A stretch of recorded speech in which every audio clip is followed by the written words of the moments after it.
Hello, thank you very much for joining us, and thank you very much indeed to our guest today, Raja Khalidi. Raja is our special guest. This is being our seventh Palestine deep dive video discussion, and we're delighted that he's been able to find time for us, speaking as he is from Ramallah. Raja is Director General of the Palestine Economic Policy Research Institute, MAS, and is a development economist. He's worked with the United Nations Conference on Trade and Development, UNCTAD, from 1985 to 2013, and as a senior economist, he served as coordinator of its program of assistance to the Palestinian people.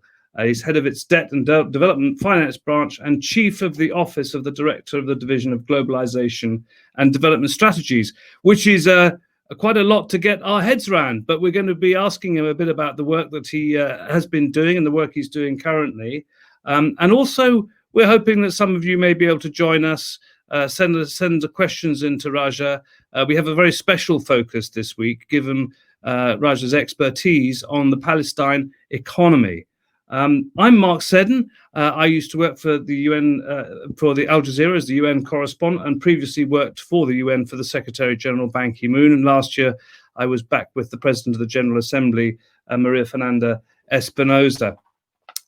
Really, before we go any further, before we take any questions, just to remind you, Raja Khalidi is here with us today. And I wondered if I could just begin by asking you, so tell us something about the organization you're working for. I mean, how did it come about, and what are you seeking to do?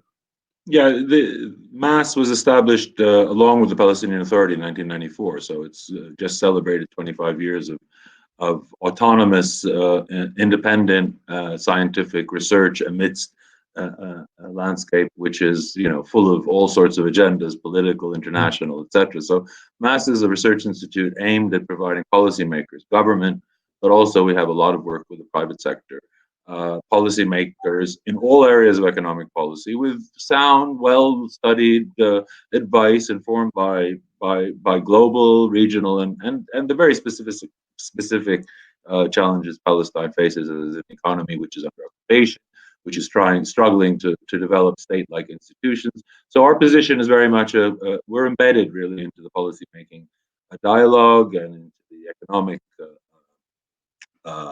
literature on Palestine, and we've created a generation of economists who work with us as staff or experts. I'm the most recent addition to those ranks, but I've been affiliated with MAS for 25 years, including when I was with the UN. So it's an institution, a vibrant institution, small, but we work with a lot of international organizations. We do work with them, as well as Arab funding organizations, Palestinian government, and we try to keep up with the rapidly changing challenges that this sort of a place generates. I mean, how closely do other countries listen to you? I'm thinking particularly of the Europeans and North Americans, other countries in the Middle East, potential investors in the Palestine economy. What sort of connections do you have with them? Well, I mean, our work is primarily to generate knowledge, and we have an extraordinarily wide knowledge base on the Palestinian economy, and we know that it's used. I mean, so we are a place where people can come and get the right opinion, get the most recent data. We occasionally, engage in sort of coalitions with the private sector investors, as I said, international research institutes, international agencies. So we work on multi levels, but our core mission is to make sure that Palestinian policymakers listen, ask for advice. I mean, I've worked in the UN, so I know what it means to not listen. Briefly ask you about that, because for some time you were based at the United Nations Conference for Trade and Development in Geneva. People may not be familiar with that organization necessarily, but it's been very powerful over the years, very closely associated with the non-aligned movement and with the Global South, and a very, very progressive voice within the organization. But so, I mean, how do your links with the UN actually help you in the work that you do? Well, I mean, it's built me. I mean, to be honest, I spent most of the bulk of my professional career as an economist with UNCTAD. working on Palestine, in fact. So I was responsible for many years and involved and responsible for many years in a Palestine assistance program, which is a unique sort of a frame for looking at the Palestinian economy compared to the work that you get from the International Monetary Fund or the World Bank or the donors. So being situated in UNCTAD in particular, this sort of a program was able to continue and continues to produce quality research. I also was able, I mean, it also meant that I worked in the division of globalization and development strategies. So when when our last great recession hit, I was really fortunate to be, we were in the midst of things, UNCTAD.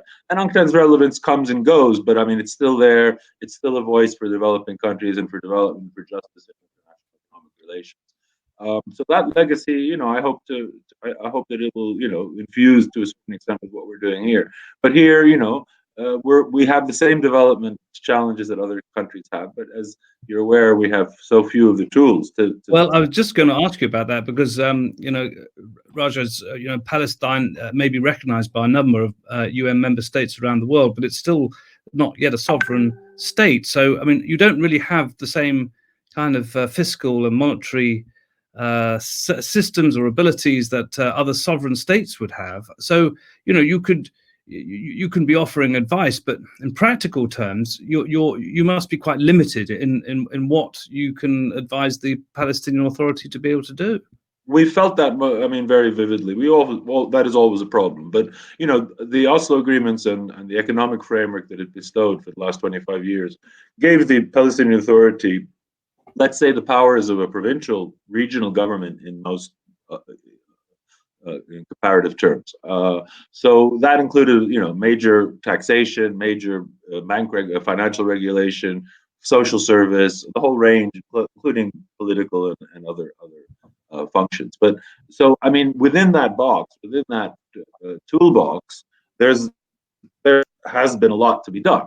And much of the past 10 years, especially, I would say 10 years, because of, there was a second intifada, and then there was a Palestinian political division, and for the last 10 years, there's been a sort of a reform period that was going on, but it did run out of steam precisely for the reasons that you're saying, because we got to a point where what counted was no longer just being able to get, efficiently raise public revenue, but the issue of exchange rates and the lack of, we don't have resort to monetary policy, we don't have resort to immediate control of our trade policy. We're linked to Israel and all of those things. So the limits, the structural limits of the relationship with Israel are always being brought back to us. And this was seen in the most recent crisis when we couldn't go to the IMF like anybody else and ask for a loan to help get through it, for example. Yes. Well, I mean, for people watching and for people who don't have a great deal of knowledge about the livelihoods of people in the Palestinian territories in Palestine. I mean, can you give us some essential description of economic life for most Palestinians, and what are the mainstays of the economy? Sure. This is it's a small, open, developing economy, which means that its natural resource base is very limited. Its space, because of political division, is very, very constrained, and its main reliance has been, and the Palestinian people are still around because of human resources. It's the human resource base which Palestine has always excelled in, and to a great extent for the last 25 years, the advice that Palestinians were being given from international economic institutions was build the knowledge economy, build the service economy. That's what you could do in this globalized world. So that, as well as the terms of the economic relationship with Israel, which meant that we adopted the Israeli trade regime, which is a very liberal one, and suffered all the consequences of that, but didn't have the structural, the tools to deal with the structural transformation that caused, meant that we've gotten to the point. We got to the point, let's say a few years ago, where that model was no longer working. The export-led development model was no longer working. With Palestinian industry, we have industries. We've now gotten into a stage where light industries are starting to I won't say flourish, but are starting to prove themselves viable. Where agriculture, which had been neglected for many years, has now I won't say come back into vogue, but we've now realized how important it is to have a certain degree of self-sufficiency. But I mean, the economy tends to continue to be reliant on external resources. And those external resources are both donor resources, but also the fact that 11, 20, 12% of our working force work in Israel. Raja, we've got a question. This comes from Shubda, and she has been in touch. She's getting in touch from Delhi, New Delhi in India. She asks, what are the challenges to generating knowledge research regarding economic realities in the West Bank, especially due to the surveillance of Israel and lack of tech sovereignty in Palestine? Well, I mean, that's a new dimension of the sort of colonial subjugation that the economy has to live with. The tech, there's a very strong Palestinian tech sector. It's small, it's not very well organized, but it's proven itself in subcontracting arrangements at the level of competing developing countries. But that sector, I mean, our cyberspace is controlled by Israel precisely. Our radiomagnetic space is controlled by Israel, and the ability to access global. I mean, one would assume that in digital economy there are no borders, but no, there are borders, and those borders are to do with the way the big corporations deal with regional hubs and with smaller producers, etc. So we always, even in the pandemic, when we realized, we knew that it was happening here. When I say we were hit badly, everybody in the world's been hit badly. So I mean, this is the first time that we went through an economic crisis that was not specific to us, right? Yeah, and Raja, on top of this, or before all of this, what we see, from the outside is the situation as pertaining in the West Bank and the occupation and the dependence on the Israeli economy, as you've been outlining. But periodically, these terrible incursions and conflicts in Gaza, which effectively ends up with from an outsider's perspective, almost the destruction of Gaza, and then its rebuild. So, I mean, to a degree, you must be dealing with two economies: the Palestinian economy in the West Bank, and the Palestinian economy in Gaza, or what's left of it. Actually, we're dealing with more than two economies, but absolutely. I mean, Gaza is the extreme case of what the worst of colonial settler colonialism, if you wish. I mean, all of the terms on which the Gaza economy has been allowed to continue to breathe, let's say, for the last 10 years, have produced really terrible human results in terms of human suffering and in terms of the lost potential, because the Gazans are, as other Palestinians, and hardship breeds the sort of resilience and the sort of productivity and innovation that we've seen despite all of this in Gaza. But when you say two economies, I would say three. We have Jerusalem, we have East Jerusalem. You're talking about 300, 400,000 Palestinians who are, connected very much so to the rest of the West Bank, but live a totally different legal, economic, tax, labor regime than those of us nearby.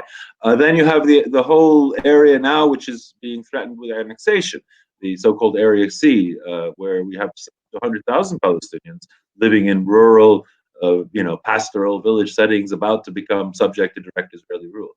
So this is it's a crazy patchwork of economic regimes, and the Palestinian Authority only controls a very 40% of the territory. Raja, if you could bring that patchwork together the international agreed norms as for the two-state solution. This is still being argued for. Many people think that it's not really feasible anymore, essentially because of what Israel is doing, and that ideally you have to move towards a secular one-state democratic solution. But all that being said, if you could amalgamate those parts of the Palestinian territory you just talked about with their different economic models to form a state, would it be economically viable, do you think? Look, the question of viability, the first studies about the Palestinian economy after 1967 were entitled, isn't a Palestinian state economically viable? So this is like, we're talking about 40, 50 years ago almost. The question of viability was even posed when they first during the British Mandate, the United Nations partitioned Palestine into two states. The only in that concept of partition, a physical partition, the only concept for economic activity was a union, an economic union, and that economic union was perceived because of the geography, the interconnectivity, as the only way that a two-state solution could work. Now, what we've had for the last 50 years is we've had an imposed union on Israel's terms with no recognition of the other side, but effectively the whole of the area under Israeli sovereignty, including the 1.5 million Arabs in Israel, including the 4 million Palestinians in the West Bank and Gaza, are effectively, these are regional economies within the orbit of the Israeli economy. Now, already we're in a situation where the one-state reality is dictating our economic opportunities and horizons.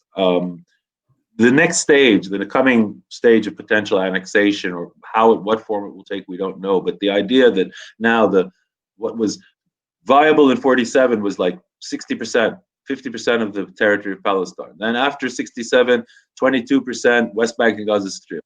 We were down now to about 50% of the 22% left.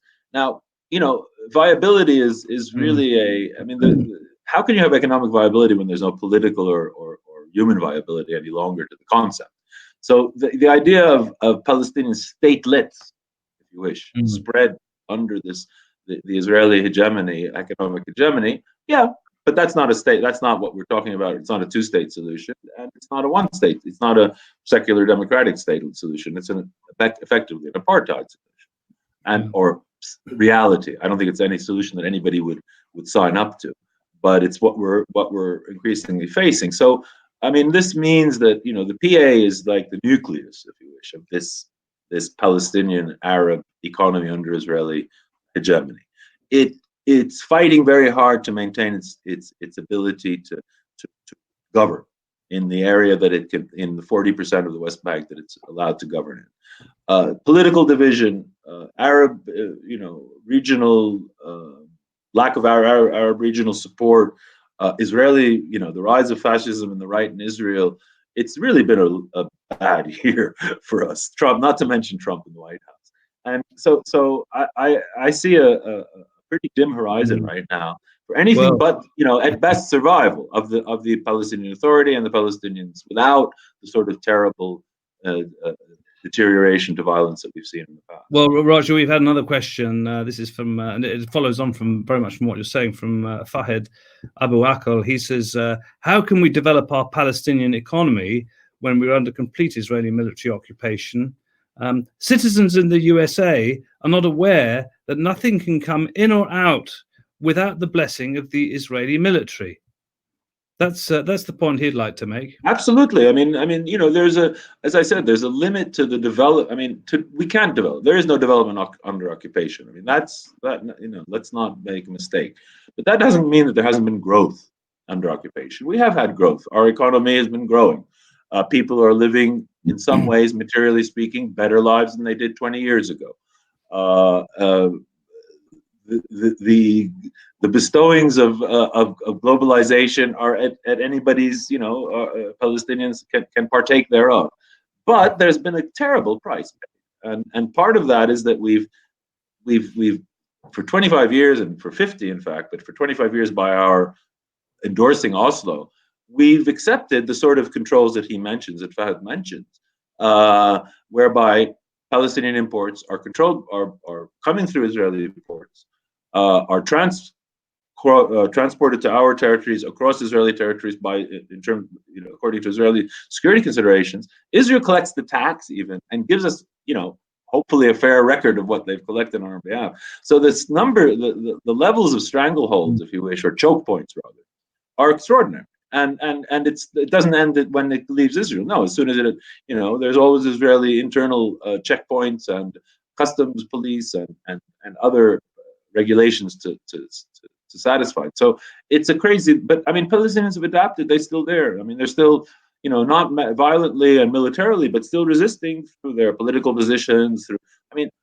What administration, autonomous, sovereign or not, around the world has stood up to the Trump administration in the way the Palestinians have? The weakest possible political regime in the region, in the world, have at least said no, for the last however long, and have refused to deal with this carrot that's been dangling, Well, one thing, Raja, I wanted to mention to you, because it's never been altogether clear to a lot of us, is quite what the role of the Quartet has been. Now, I can't recall myself whether the Quartet was a came out of the Oslo Agreement. Certainly wasn't. It was never an official UN body.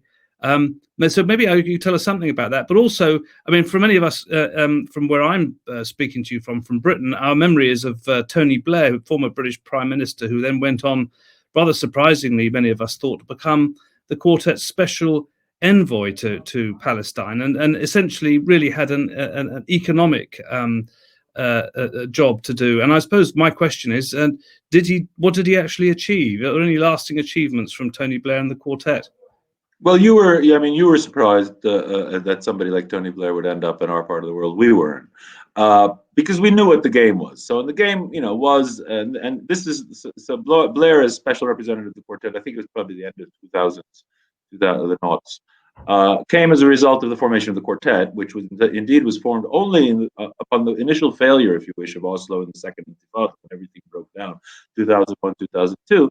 And then there was the international roadmap, and then there was these new guarantors of the peace process. So that's the Quartet. It's the Russians, the Americans, the EU, and the United Nations, or the international organizations. Now, Blair was here as a political emissary of a bygone era where Palestinians still believed in the peace process, or at least believed they had to deal with the peace process. So Blair was tolerated because he was the emissary of the international community.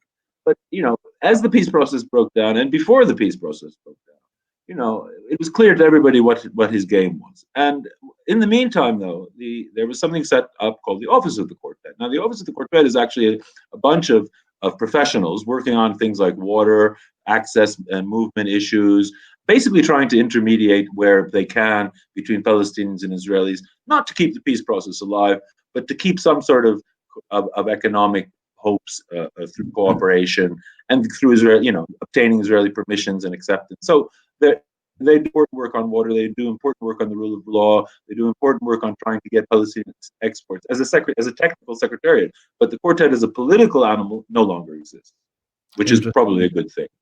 Interesting. I just wonder because obviously we see how many Palestinian workers have to go about making their living, which is often having to cross from the Palestinian territories into Israel and to go through interminable security procedures, and sometimes not be able to go to work at all. And of course, on top of this, right now we've got a lockdown, and so presumably an awful lot of Palestinians simply can't put food on the table. But can you explain to us something, what the situation is where you are in Ramallah and elsewhere right now for ordinary Palestinian workers? Right now, it's pretty disastrous. So you have several strata, social strata that have been hit by the lockdown, both in terms of jobs, access to jobs in Israel as well as locally. A lot of the private sector workers have been badly affected because the informal economy is like up to 40% of the economy. So it's people who are small, as various micro enterprises, etc. There's been across the board sort of loss of income. Workers in Israel, there are about 150,000 of these people, and some of them are permitted, so are given permits by Israel to work in very specific sectors: construction, agriculture, some industry, some services. Now, this is a commuter labor force, a mobile labor force, a pool, if you wish, that Israel has dipped into probably for more than its existence, even back in the days of Israel, of Palestine, and when you had an advanced Israeli economy requiring cheap manual labor. It's a boon and it's a burden. It's a curse and it's a burden. It's a curse. It's a curse and it's a blessing. It's a curse because it means that you have the much better wages, pushing wage levels up in the West Bank. People who are otherwise quite skilled, but in their professions, going and working in Israel instead of working here. And then there's the financial stranglehold that chokehold that entails. So at any moment, Israel closes for security reasons, or like in the pandemic, you have immediately 100,000 people unemployed overnight. And yet it's I won't say a blessing, but because of the struggle. Problems of building a Palestinian economy under occupation, you cannot employ your labor force. So it has provided for the daily bread of many, poor, relatively rural populations that otherwise would not find jobs, to be honest. So it's a very tricky thing, and it's obviously a weak point in the Palestinian economy's ability to develop as an autonomously, because we're constantly subject to Israeli blackmail. Yes, and on top of this, I mean, I've been looking at some of your modelling and economic projections as a result of the pandemic, and they almost all look really dire.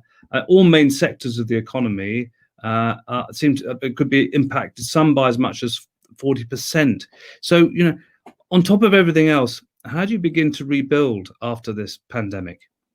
Well, everybody's facing that problem. I mean, you mentioned earlier this idea of building and rebuilding. In fact, in the case of Gaza, Gaza has been a case of gradually of attrition rather than ever the reconstruction ever reaching where. So it's been constantly going down.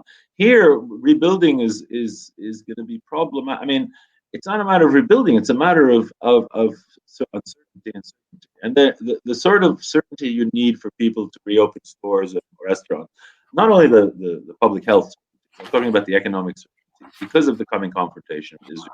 Had there not been this July deadline of potential annexation of the Jordan Valley, probably there would have been a lot more willingness for people to dare and be bold and try new things. But so there's going to be the structural damage left over. However many people get back to work, there's going to be, like in other countries, up to half of those people who were put out of employment in the last 3 months will not be finding work. So that adds to what we're talking. I mean, we projected up to, from a 14% unemployment rate before the crisis, this pandemic, up to a 31% by the end of the year. And I don't think it's going to get much better than that. I mean, we might have some improvement and some rebound, but this is not the sort of situation where you have the tools to engineer a V or an L or a U. You're in an L in recession, and I don't see any rebound. All I could see is that we stopped the decline. That's the best we can hope. I mean, you mentioned the periodic problems of Israel withholding financing for the Palestinian Authority, financing that the Palestinian Authority is allowed under Oslo to raise itself. So it's effective. Israel is actually stopping money that is due to the Palestinian Authority. Now, what people are concerned about is what might happen if this annexation does go ahead and the Palestinian Authority does effectively disband. I mean, who's going to pay for anything? I mean, effectively disbanding, I don't personally see it happening. I don't see how the authority can effectively. It might. It's going to come. We're heading for confrontation. I mean, for sure. The Palestinian decision to stop security cooperation in response to this annexation has led to a threat by Israel to stop civil cooperation. Civilian affairs cooperation means permits. It means passage of people who are ill into Israeli hospitals. It means people being able to travel outside, etc. So if that's the sort of slippery slope that we're on, I can see that we're going to be coming to a point where probably if we don't have violent confrontation, there's going to be serious cutoff of financial flows. Israel will stop transferring the monthly tax revenues that it's supposed to transfer to the Palestinian Authority. Imports will be interrupted. Palestinian exporters, for what they're, we export about $300-400 million worth of goods to the rest of the world. There's going to be a number of flashpoints, like we had last year when the Israelis withheld some of those tax funds because they wanted to stop the PA to stop paying money to families of prisoners and martyrs, and we're having a similar confrontation this year. And then, this has been a year or two fraught with confrontation, and I just hope that we don't go down the really. Well, look, a couple more questions have just come in, Raja. I'll summate both of them. The first one is from Naveen Sanduka. Naveen says, recently we've witnessed more business people from the Gulf who are interested in developing partnerships with Israel, totally neglecting the Palestinians. So how can we include the Palestinian businesses in these relations? And how can this all be used as a pressure point to give Palestinians more rights? And another question from Fahad Abu Akil, do we have a strategy for the Palestinian economy, like a 5-year or 10-year or a 25-year plan?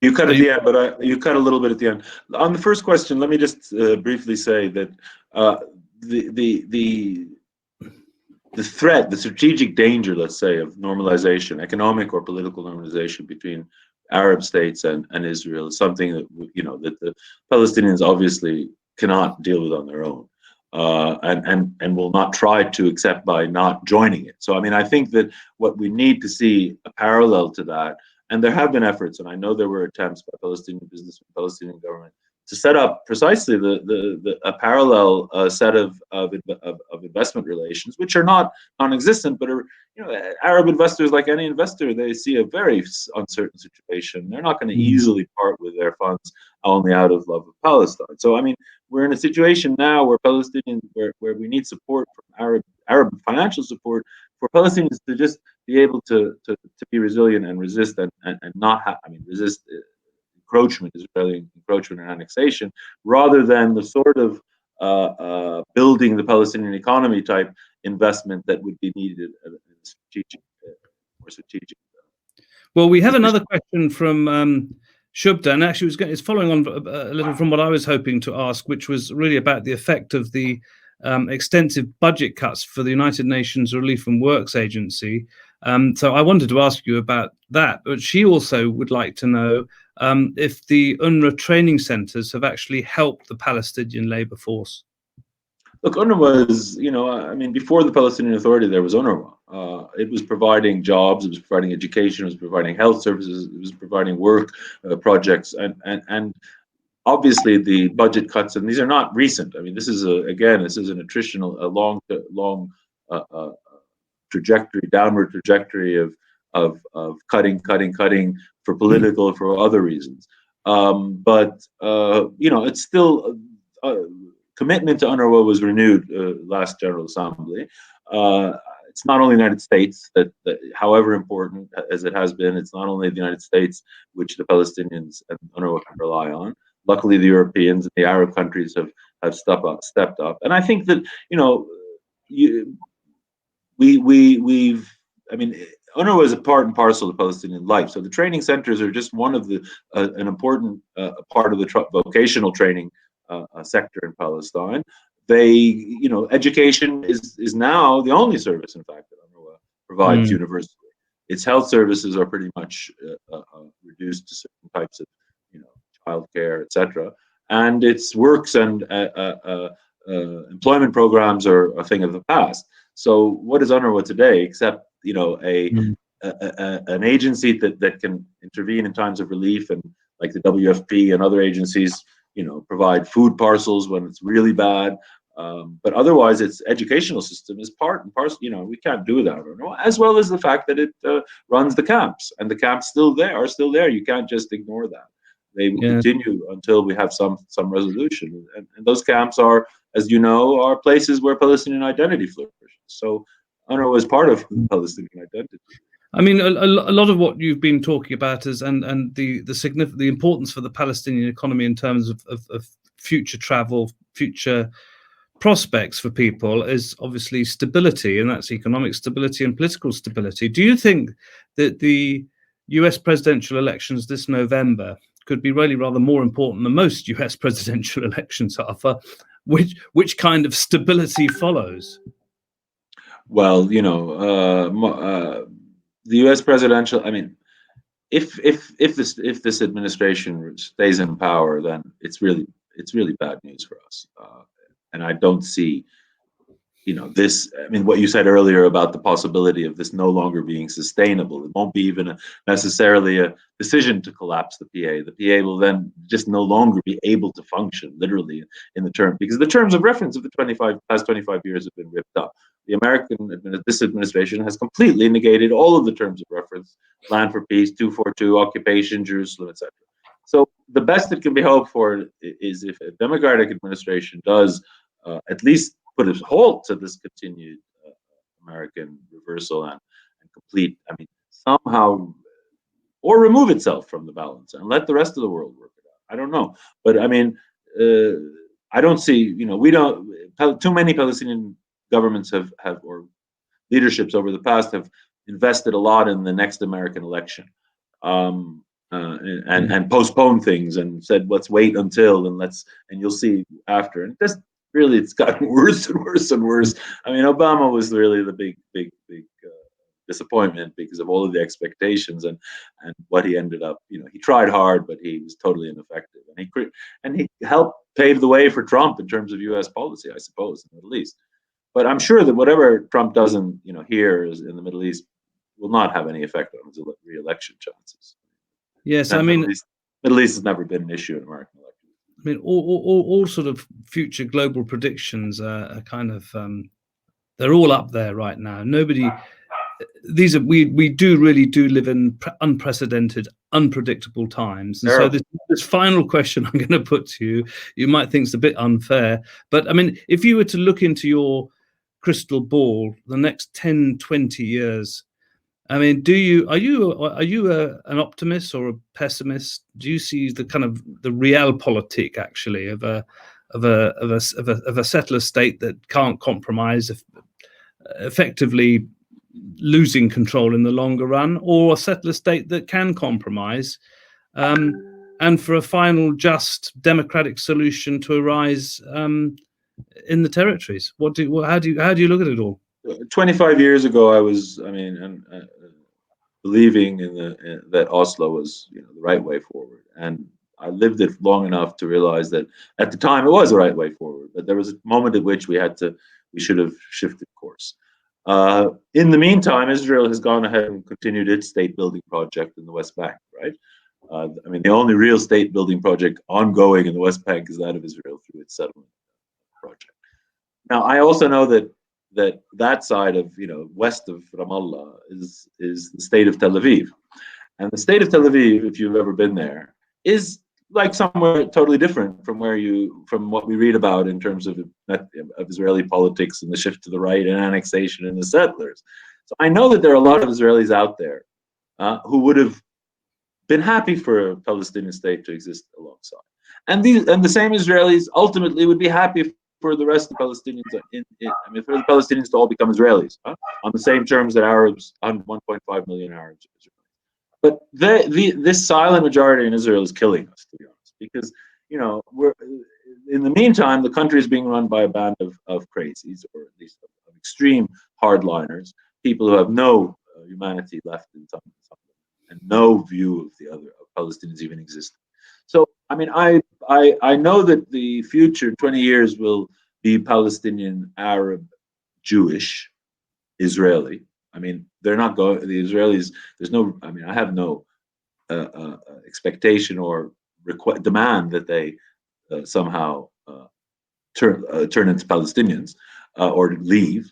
So that Palestinians have long ago acquiesced themselves to the existence of the Jewish people in Palestine.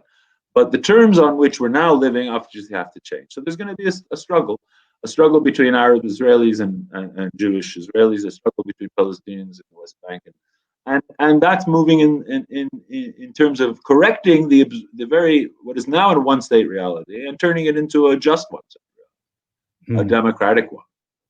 And that's a long struggle. That's a 20, 30-year struggle, I guess. It's not, the Tel Avivans are going to, and I don't believe that they have to be shaken to their core through either terror or whatever, threatened in order to come to their senses. I think they're going to have to realize where the Israeli right is taking Israel, and realize that there's a very different, that's dangerous for them as it is for us. Yes, that's my hope. So it's hopeful, I suppose. That's hopeful, and actually looking at on the optimistic side, it's happened elsewhere. South Africa being a good example, perhaps.